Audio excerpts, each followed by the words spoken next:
আরে কি করো?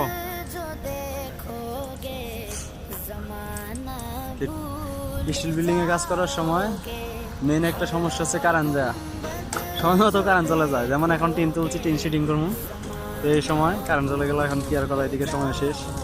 তাই কি করলাম, এখন টিন যে কটা তোলা ছিল সেগুলা রশিদা বেঁধে রাখলাম। হ্যাঁ, শক্ত করে বান্ধ, পয়সা বান্ধিও।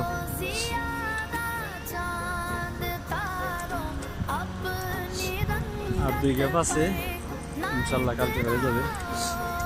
অনেক হাইট তো, ট্রেনে তুলতে অনেক কষ্ট।